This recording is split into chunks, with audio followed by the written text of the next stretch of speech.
They chained Obese, girl to tree as sacrifice. Mountain man, cut her free, claimed her, bind the fat one. The forest god will take what we cannot use. The words cracked through the clearing like a whip. Torches hissed in the wet autumn air, throwing jittering halos across the ancient oak whose roots rose like ribs from the earth. Lila Morrison, 26, soft-bodied from a lifetime of heavy work and scant kindness, stood with her wrists raw inside iron cuffs, while the villagers would not meet her eyes. She had scrubbed their floors, smithed their nails after her father died, traded quiet competence for scraps of bread. Tonight, they called it a ritual. Tonight, they called her an offering. The elder lifted a tin chalice and chanted to the canopy, a braid of smoke and superstition twisting upward. For harvest, for peace, for rain, for a future that apparently did not include her. Her mother's gaze slid away, a practiced surrender. Her younger brother stared at the ground as if the leaves could swallow him whole. They chained Lila to the trunk. Cold bled through the thin dress they had allowed her. The metal bit her skin. The bark pressed her spine. The night pressed her breath into a small shivering thing. She swallowed shame like a stone. If I don't cry, she told herself, they won't have a story to tell about me later. The last torch bobbed away, then another. Feet receded along the path. The forest exhaled. Crickets resumed their stitching song, and the creek's silver voice threaded the dark. Alone, Lila tested the chains, felt their answer, unyielding, unhurried, final. If there is a God, she whispered to the bark, let it be quick. The undergrowth answered with a low rustle that wasn't wind. A shape detached from the trees, broad-shouldered, moving with the gravity of a creature who belonged to this place. Not a mask, not paint, not the stag-antlered terror the elder told children about. A man, leather coat roughened by weather, axe strapped across his back, a rifle slung like a promise, eyes the iron gray of river stone. He stopped at the edge of torch char, looked at the cuffs, the chain, the tremor in her chin she could no longer bite down. His mouth didn't twist with pity, his jaw set with anger. Superstitious cowards, he muttered, mostly to the trees. Are you the god? The question left her before she could catch it. No. He stepped into the circle of dead embers. Name's Elias Blackthorn. I cut what should never have been forged. A tool roll flicked open in his hands, picks, wedges, a wedge-headed cutter polished by use. He kneeled, fingers steady, metal singing against metal. Sparks spit. The first cuff sprang with a relieved click. Warmth struck her wrist where blood returned. The second cuff protested, then surrendered. Lila folded forward. He caught her as if she weighed nothing, heat of him startling after the cold of iron and night. You're not an offering, Elias said, voice low and certain. Not to gods, not to men. He glanced down the path the villagers had taken, then back to the black reaches of the forest. You're coming with me. Elias carried her through the forest like she was made of breath and moonlight instead of bruises and fear. His arms were steady, his pace sure-footed over roots slick with moss. The forest, moments ago, a place of death, now hummed with quiet safety. Every time she tried to speak, he only said, "Save your strength," and kept walking. When the trees opened into a narrow ravine, she saw his home, a cabin of dark timber built against the cliff, smoke curling from a stone chimney. Not the lair of a beast, but the refuge of a man who preferred the company of silence. Inside, warmth hit her like a wave. A fire burned in the hearth, the scent of pine resin thick in the air. He set her on a fur-draped chair near the flames, then knelt beside her to examine her wrists. The skin was a braided raw, the veins swollen. He poured warm water into a wooden bowl and began washing away the dried blood. "You should have let me walk," she murmured, ashamed of her weakness. He didn't look up. "You wouldn't have made it 100 yards in that state." When he wrapped the last bandage, she caught his gaze, gray eyes steady, expression unreadable. He wasn't handsome in the polished way of town men. His features were cut from something older, a hard line of jaw, a nose that had been broken once, a mouth that rarely smiled. But nothing about him frightened her. "Why did you help me?" she asked softly. Elias leaned back on his heels. "Because they shouldn't have done that. No one earns life by taking someone else's." He stood, moving to hang a kettle over the fire. "You're safe here. Eat, sleep. Tomorrow you decide what comes next." Lila blinked. "Tomorrow? You mean I can stay?" He looked over his shoulder, one brow lifted. "You'd rather go back?" Her throat tightened. "No." He gave a single nod, as if that settled it. By morning, color had returned to her cheeks. Elias was outside splitting logs, the sound of his axe steady and sure. Lila watched him through the window, the rhythmic swing of his arms mesmerizing. The world seemed quieter around him, as if even the birds understood his language. She stepped outside, clutching the shawl he'd given her. The air smelled of wet earth and pine sap. "You shouldn't be up," he said without turning. "I needed the air," she answered, "and to thank you properly." He drove the axe into a block, wiped his hands on a rag, and faced her. "Thanks don't weigh much up here. Firewood does." A small smile tugged at her lips. "Then I'll earn my place." Elias studied her for a long moment before nodding. "We'll see." That day, she learned the rhythm of the mountain, the hiss of boiling stew, the creak of the well rope, the sigh of the pines at dusk.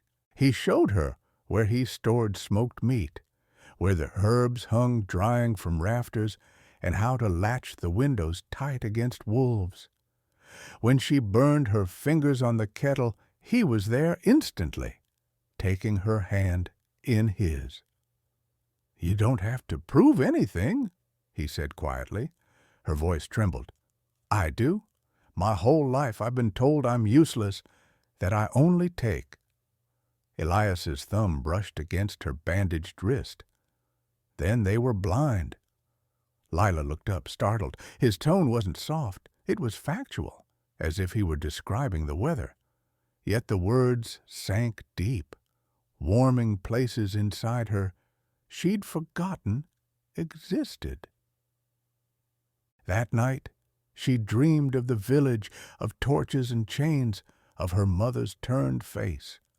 She woke gasping, the cabin dark except for the low glow of embers. Elias was sitting in a chair near the door, rifle across his knees. "You keep watch even when you don't have to," she whispered. He didn't open his eyes. "Old habits." "From what?" He hesitated, then said, "Losing people." Silence stretched between them, heavy with unspoken grief. Lila wanted to ask more, but didn't. Some wounds, she sensed, needed time to speak. Instead, she whispered, "Thank you for staying." His eyes opened then, faintly reflecting the firelight. "Sleep, Lila. The forest can't take what it's already lost." She drifted back to dreams, the steady sound of his breathing a lullaby stronger than any prayer. When dawn came, sunlight spilled across the wooden floor. For the first time in her life, she did not dread waking. The girl the village called useless was gone. The woman who rose that morning was still afraid, still scarred, but free, and somewhere deep within her the roots of trust had begun to take hold. The mountain was a living thing, vast, breathing, untamed. Elias moved through it like someone who had spent a lifetime learning its language, while Lila stumbled after him, still unsure of her footing, but unwilling to stay behind. He had insisted she rest. She had insisted on helping. In the end, he had sighed, handed her a small pack, and said, "Stay close. The forest doesn't forgive carelessness." Now they moved together through a maze of gold leaves and mist, the crisp air biting their cheeks. Lila's breath came in short bursts, her legs aching, but she refused to complain. Elias never asked her to hurry. He simply paused when she needed to, scanning the tree line with those gray eyes that missed nothing. "Why do you live so far from everyone?" she asked between breaths. He adjusted the rifle on his shoulder. "People talk too much. The mountain doesn't." She smiled faintly. "So, you prefer silence to company?" He glanced at her. "Depends on the company." The words hung between them, light as frost. Lila felt heat rise to her face and looked away, pretending to study the trees. They stopped at a small clearing where a stream curved like silver glass through moss and ferns. Elias crouched to fill a canteen. Lila knelt beside him, cupping her hands to drink from the current. The water was shockingly cold, pure as snow melt. When she looked up, he was watching her, not staring, just observing, the way one might look at a creature learning to live again. "What?" she asked, self-conscious. "Nothing," he said. "You're just different from when I found you." "Less terrified, you mean?" "More alive." Lila's throat tightened. "I didn't know how to be before." He stood, offering her a hand to rise. His palm was rough, calloused, steady. When she took it, warmth surged through her fingers, a brief spark in the cold morning. By midday, they had gathered herbs from a rocky slope. Elias showed her how to identify wild mint and valerian root, how to set simple snares. His hands were sure, his explanations sparse but clear. When she stumbled on a loose stone, he caught her by the waist, steadying her. "You've got to watch your footing," he murmured. "I'm not used to ground that moves," she said, laughing nervously.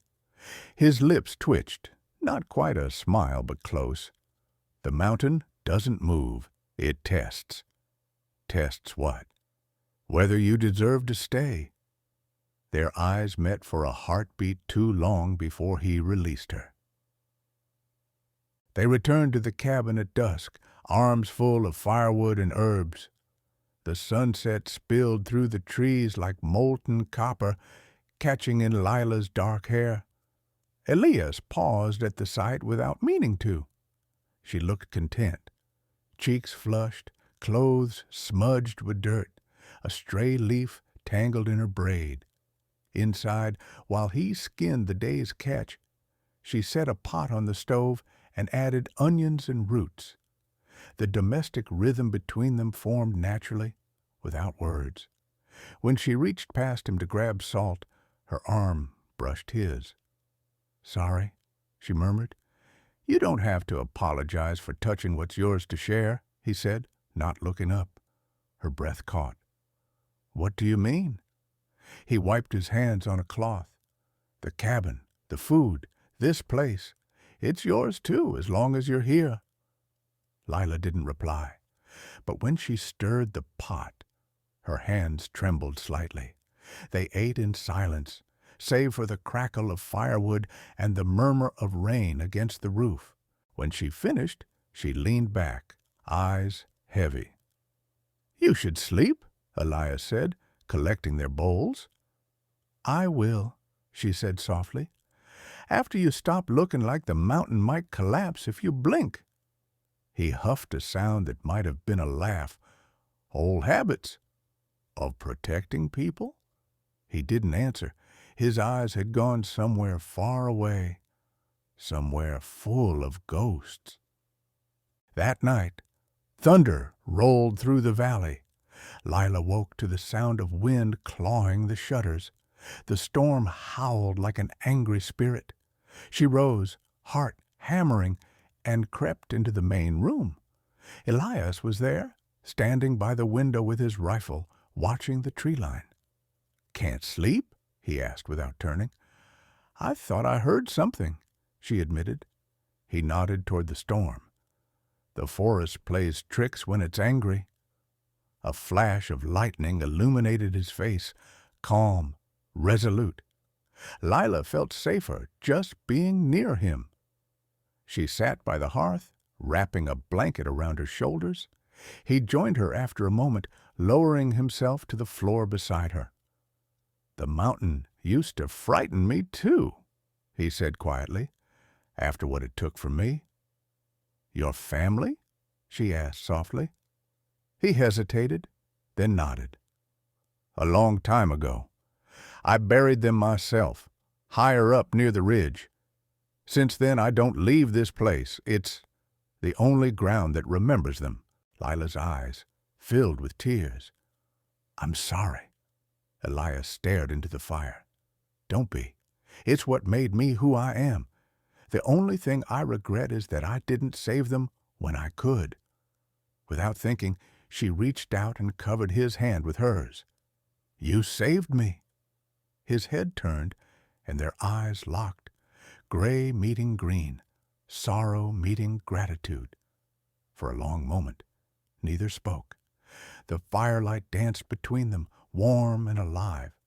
Finally, he whispered, "Maybe this mountain owes me something after all." Outside, the storm began to quiet, the thunder rolling farther away. Inside, for the first time, Elias didn't feel alone. And for the first time, Lila no longer felt like a sacrifice. By early winter, the mountain had folded itself in white silence. Snow muffled every sound, and the creek behind the cabin lay half frozen beneath a skin of glass. Inside, firelight painted everything gold, the rough-hewn beams, the shelves of dried herbs, and the faces of two people who had learned to share a quiet that no longer hurt. Lila woke before dawn most mornings. She liked the hour before Elias rose, when the cabin still hummed with the rhythm of his sleep, the soft creak of the bed in the next room, the faint sigh when he turned. She would wrap herself in his old fur coat, start the fire, and grind coffee in the little tin mill he'd shown her. When the first crack of his boot sounded behind her, she'd glance up to see him watching from the doorway, hair still mussed, eyes softer than he'd ever let anyone else see. "Morning," she'd say, smiling. "Smells like coffee," he'd answer, voice rough from sleep. Maybe because it is coffee. Sometimes he'd almost smile, that brief curve of his mouth that made the whole room feel warmer.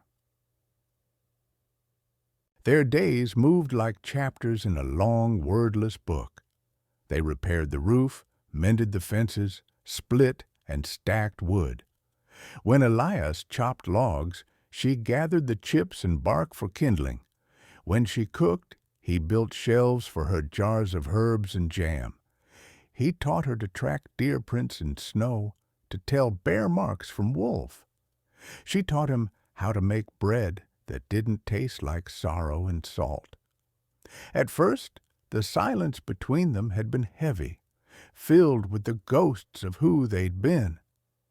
But as the weeks passed, it turned into something else, a shared language built of small sounds, the clatter of tin mugs, the scrape of a chair, the low rumble of his voice when he hummed tunelessly while sharpening his knife.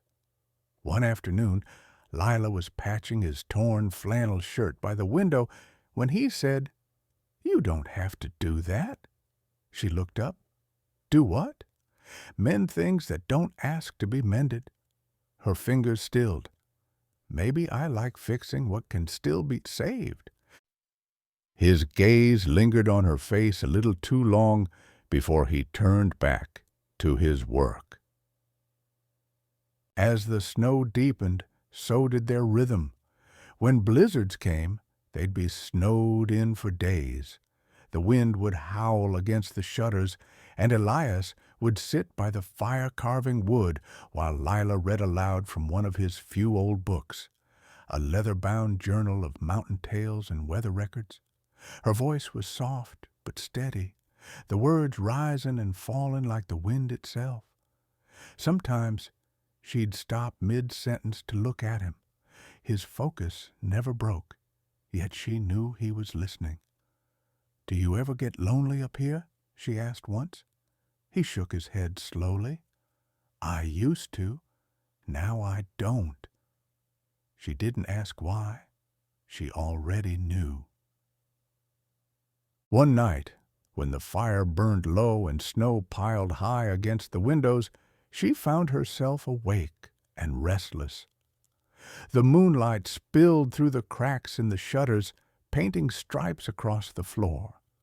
She rose, pulling on a shawl, and found Elias outside, standing bareheaded in the snow. "Elias," she called softly, "you'll freeze." He turned toward her. "Couldn't sleep." She stepped closer, breath ghosting in the air. "You're remembering them, aren't you?" He nodded. "This night, the anniversary, Miriam and Rose." Lila's heart tightened. "Do you want me to leave you alone?" "No," he said quietly. "I want you to stay." She moved beside him, the hem of her shawl brushing his coat. They stood in silence for a long time, the stars bright as frost above them. After a while he said, "When I found you chained to that tree, I thought I was seeing it happen again. Someone I couldn't save, but you—" He stopped, his breath trembling in the cold. "You stayed alive. You fought. You gave me back something I thought I buried with them." Lila's eyes burned with tears that froze on her lashes. "And you gave me a life I never thought I'd have." He looked down at her, then really looked, as though realizing something too big for words. His gloved hand rose, hesitated, then brushed a strand of hair from her cheek. "Come inside," he murmured. "You're shaking." But his hand stayed there a heartbeat longer before he let her go. As spring approached, the snow began to melt, trickling down the mountains in clear ribbons. The first green shoots appeared by the porch, and with them a feeling neither dared name. One morning, Elias found Lila humming while hanging laundry by the creek. Her sleeves were rolled up, the sun warming her skin. She looked so alive that he forgot to breathe for a moment. When she caught him watching, she laughed. "You're staring." "You were singing," he said. "Didn't know you did that." "I didn't either," she said, smiling. "Guess the mountain taught me." He walked over, his boots crunching on gravel. "It teaches you what you need." "And what did it teach you?" He thought for a moment. "That I wasn't meant to live alone." Her heart skipped. "And do you still believe that?" He met her eyes, gray steel softening into silver. "More every day." The words hung there, trembling between them like the thin mist above the creek. Lila looked down, her hands twisting the damp cloth. "I don't know what I'm supposed to be to you," she whispered. Elias took a slow step forward. "You're not supposed to be anything. You just are." The wind carried the scent of pine and thawing earth. When he reached out to take her hand, she didn't pull away. His fingers were rough and warm, closing around hers with quiet certainty. For the first time since the night she'd been left to die, Lila didn't flinch from touch. She looked up at him, and something wordless passed between them. Not a promise, not yet, but the shape of one. That evening, as they sat by the fire, Elias poured her a cup of tea and said, "You ever think about what comes next?" Lila smiled faintly. "Tomorrow?" He shook his head. "Beyond that." She gazed into the flames. "I used to think I didn't have a future.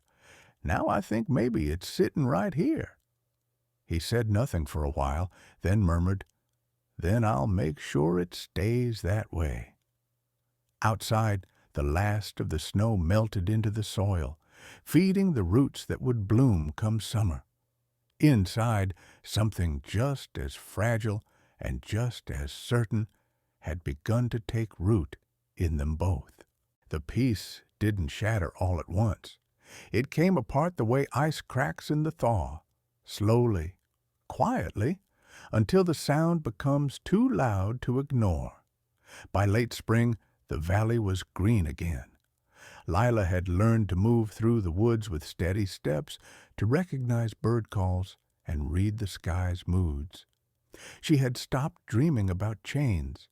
She had stopped jumping when Elias closed a door too hard. For a time, it felt like the world had forgiven them both. Then the footprints appeared. Elias found them one morning near the ridge. Boot prints, deep and fresh, not his own. They led toward the ravine, where the old forest path curved back toward the village. He followed them for a mile until they split into two sets, one large, one smaller, hunters, or worse, a search party. He returned to the cabin long after sunset, face grim, shoulders tense. Lila looked up from her sewing, heart sinking. "Something's wrong." "Someone's been here," he said. "Maybe looking, maybe following." Her breath caught. "From the village?" He didn't answer, which was answer enough. "They'll take me back," she whispered, panic rising. "They'll say the ritual failed, that I have to finish what they started." Elias crossed the room in 2 strides, his hands settling firmly on her shoulders. "No one's taking you anywhere." "But you don't understand," she said, tears spilling over. "They'll think I cursed them. If the crops failed, if the rain didn't come, they'll blame me." "Then let them come," he said, voice low and steady. "Let them blame me instead." That night, neither of them slept. Elias sharpened his axe by the fire, the rhythmic scrape of metal on stone filling the silence. Lila sat nearby, her fingers twisting the hem of her skirt until she realized she was trembling. "Elias," she said finally, "if they come, you can't fight the whole village." He looked up, eyes shadowed by the flames. "I've fought worse things than men with torches." "I don't want blood spilled for me," she said. "I can go. I can hide." He stood so fast the chair legs scraped the floor. "No."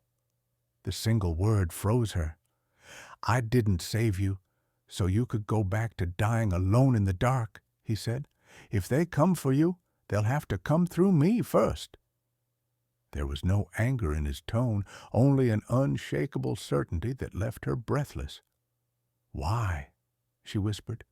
"Why would you risk everything?" His gaze softened. "Because somewhere along the way you became everything worth risking." 2 days later, the sky changed. Clouds rolled down from the ridge, heavy and low, carrying the scent of smoke and rain. Elias went hunting early, promising to be back before dusk.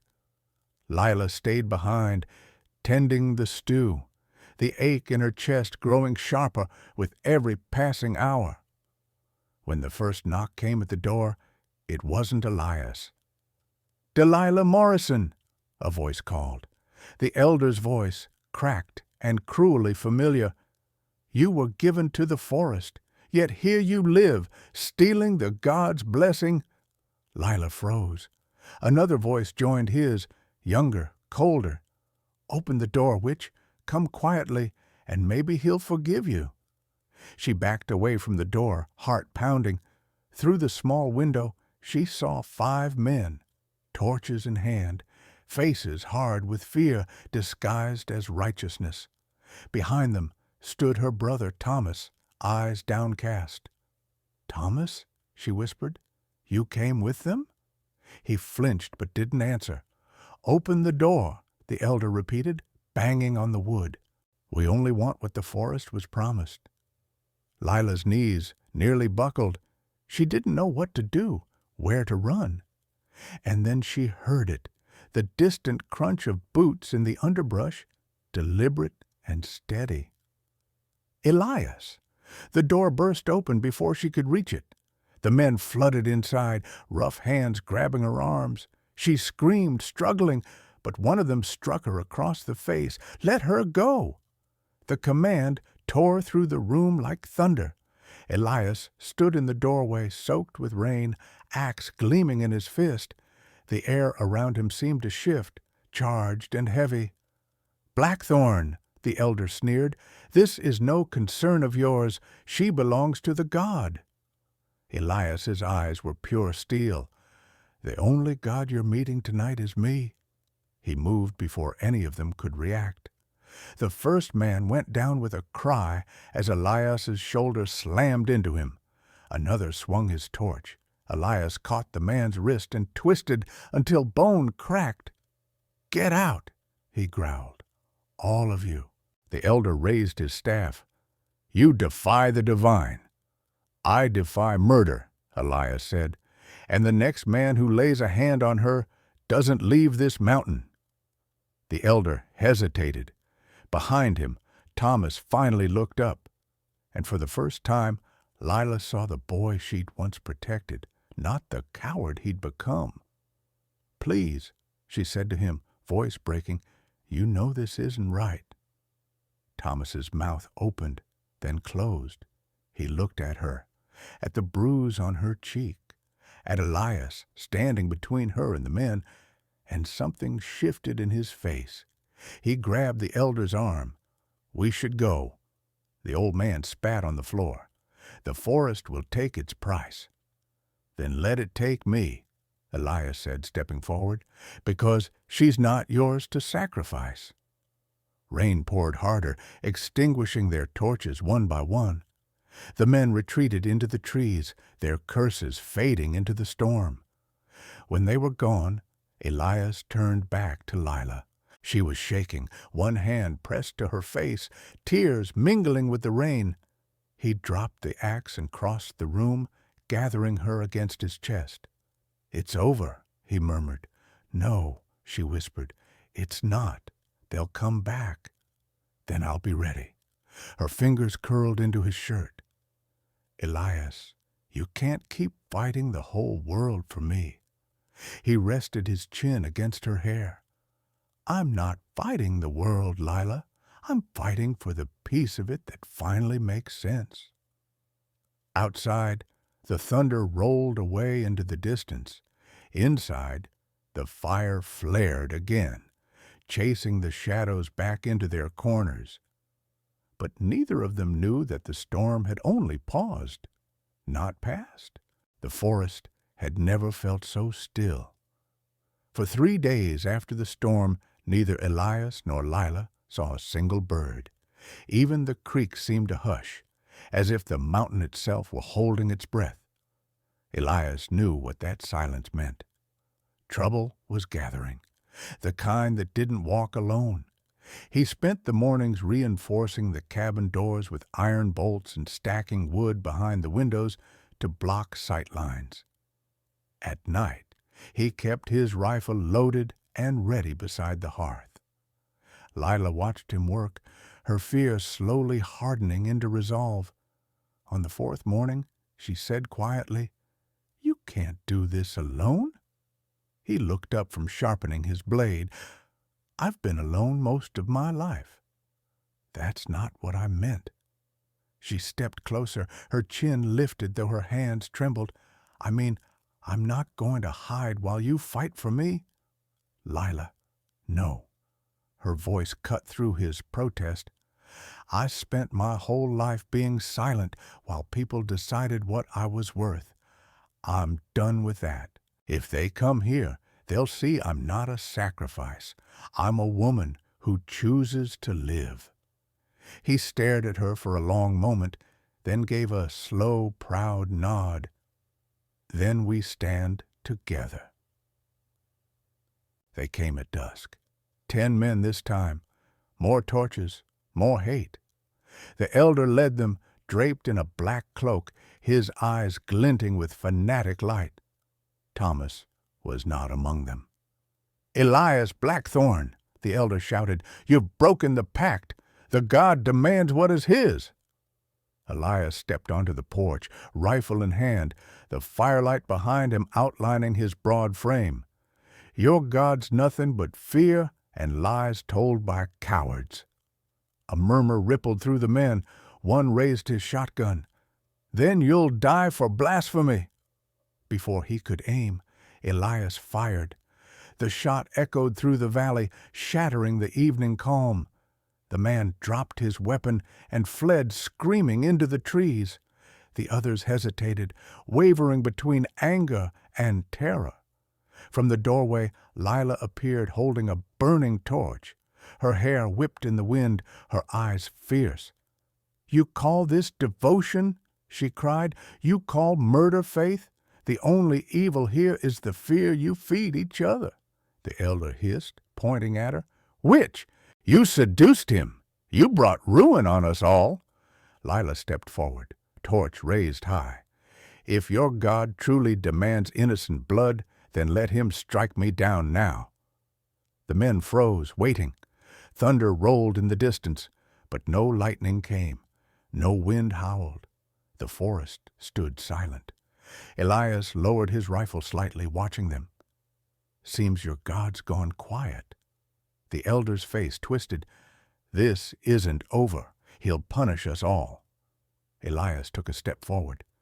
"You've already punished yourselves. Leave this mountain. Don't come back."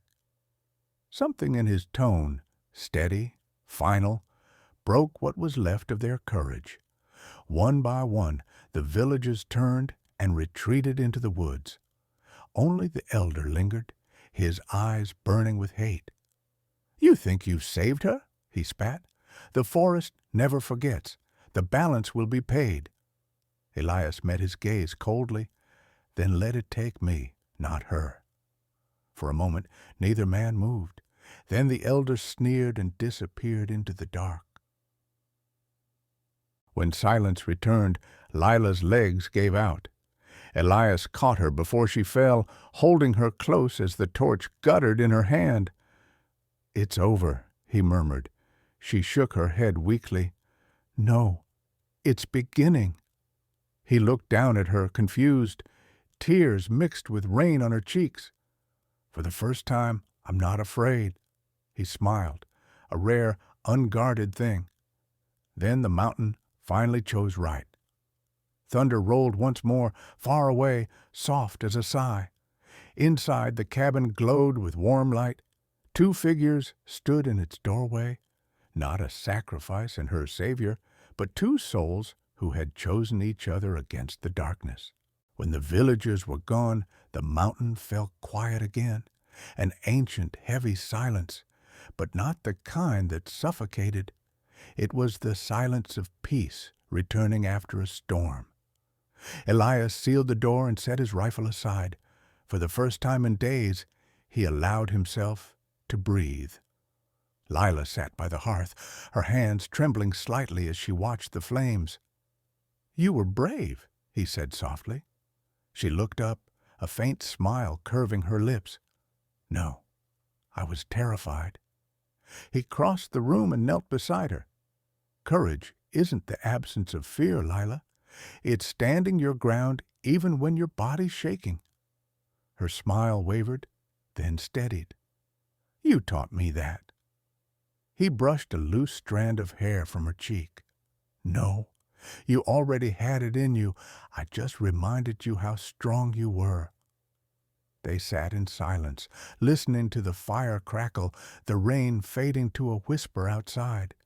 The scent of pine smoke drifted through the air. It felt almost like the forest itself was exhaling after holding its breath too long. "Do you think they'll come back?" she asked after a while. Elias's eyes darkened. "Maybe. Men like that rarely stop believing in their monsters." "And what about you?" she asked. "Do you still believe in yours?" He hesitated, gaze distant. "I used to think the mountain wanted to take everything from me, but now—" He looked at her, voice softening. "Now, I think it just wanted to give me a reason to keep living." Her eyes glistened. She leaned forward, resting her forehead against his. "Then maybe the mountain knows mercy after all." Spring melted into summer. The snow vanished from the peaks, replaced by wildflowers that spread in golden rivers across the valley.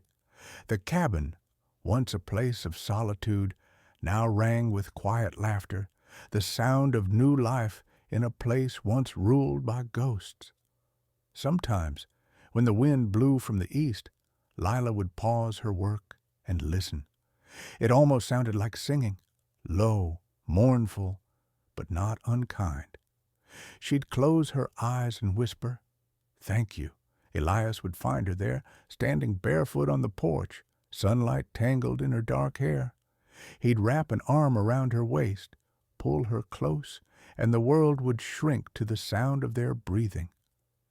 "This place," she'd whisper, "it used to feel like a prison. Now it feels like home." "It is home," he'd say quietly, "if you'll keep it with me." Her answer was always the same, a simple, steady yes. At night, when the fire burned low and stars spilled over the mountains like spilled salt, Lila sometimes asked herself the same question she once whispered to the dark. Can love really stand against the whole world? And every morning, when she woke to the warmth of Elias's arm around her and the sound of life stirring in the forest outside, she found the same quiet answer waiting. Maybe it can. Every time a story like this is told, it reminds us that love isn't always born in the light. Sometimes it begins in the dark, in the places where no one believes hope can survive. If you're hearing this tonight, somewhere across the world, maybe from a city apartment or a quiet farmhouse, remember this: you're not too much, too broken, or too late for love, because someone out there, just like Elias did for Lila, is ready to see you, protect you, and choose you. Where are you listening from tonight?